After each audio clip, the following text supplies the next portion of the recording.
Il était une fois une adorable petite fille que tout le monde aimait rien qu'à la voir, et plus que tout sa grand-mère qui adorait lui offrir des cadeaux.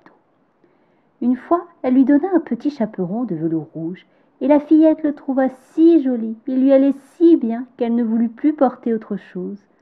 On finit par l'appeler le petit chaperon rouge. Un jour, sa mère lui dit « Tiens, petit chaperon rouge, voici un morceau de galette et du beurre. Tu iras les porter à ta grand-mère, elle est malade et affaiblie. Fais vite avant qu'il fasse trop chaud, et sois bien sage en chemin. » « Je serai sage et je ferai tout pour le mieux, » promit le petit chaperon rouge à sa mère, avant de lui dire au revoir et de partir. Mais la grand-mère habitait à une bonne demi-heure du village, tout là-bas dans la forêt, et lorsque le petit chaperon rouge entra dans la forêt, ce fut pour rencontrer le loup. Mais elle ne savait pas que c'était une si méchante bête et elle n'avait pas peur. « Bonjour, petit chaperon rouge, » dit le loup. « Merci à toi et bonjour aussi, loup. »« Où vas-tu de si bonne heure, petit chaperon rouge ? » ?»« Chez grand-mère. »« Que portes-tu dans ton panier ? » ?»« De la galette et du beurre.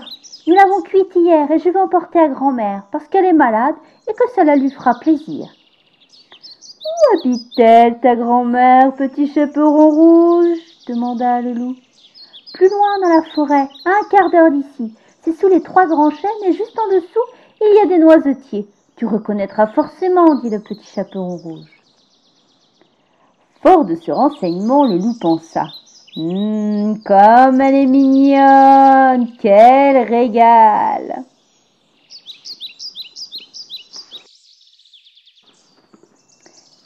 Le petit chaperon rouge entra dans le sous-bois pour cueillir des fleurs.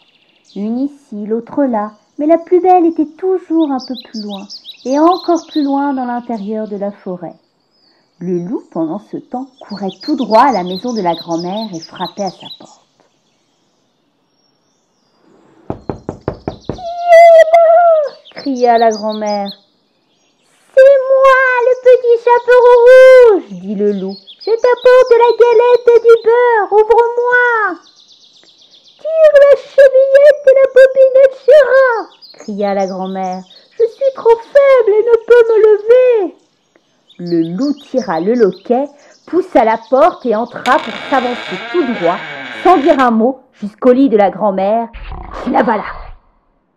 Il mit ensuite son bonnet, s'enfouit la tête sous le bonnet et se coucha dans son lit, puis tira les rideaux de la chambre.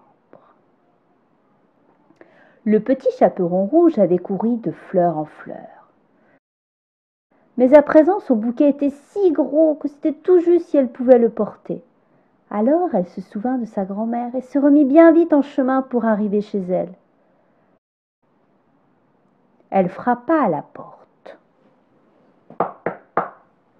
Le loup répondit.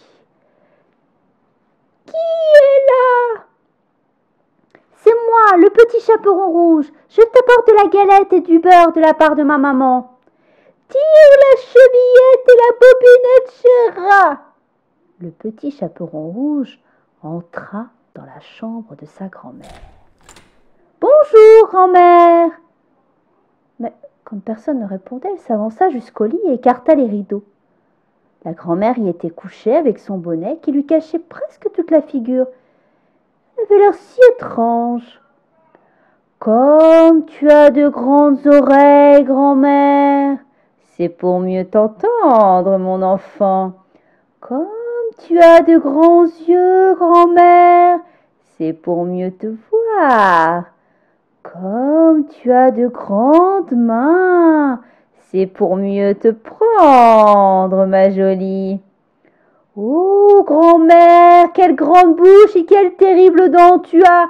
C'est pour mieux te manger, dit le loup, qui fit un bond hors du lit et avala le pauvre petit chaperon rouge d'un seul coup. Sa voracité satisfaite, le loup retourna se coucher dans le lit et s'endormit bientôt, ronflant de plus en plus fort.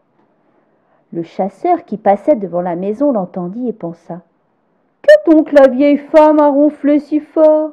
Il faut que tu entres et que tu vois si quelque chose ne va pas. » Il entra donc et s'approchant du lit, il vit que le loup dormait là. « C'est ici que je te trouve, vieille canaille, dit le chasseur. Il y a un moment que je te cherche. » Il allait épauler son fusil quand tout à coup l'idée lui vint que le loup avait peut-être mangé la grand-mère, qu'il pouvait être encore temps de la sauver. Il posa son fusil, prit les ciseaux et se mit à tailler le ventre du loup endormi. Au deuxième, au troisième coup de ciseau, il vit le rouge chaperon qui luisait. 2 ou 3 coups de ciseaux encore et la fillette sortait du loup en s'écriant « Ah, comme j'ai eu peur, comme il faisait noir dans le ventre du loup !» Et bientôt sortait aussi la vieille grand-mère, mais c'était à peine si elle pouvait encore respirer. Le petit chaperon rouge se hâta de chercher de grosses pierres qu'ils fourrèrent dans le ventre du loup.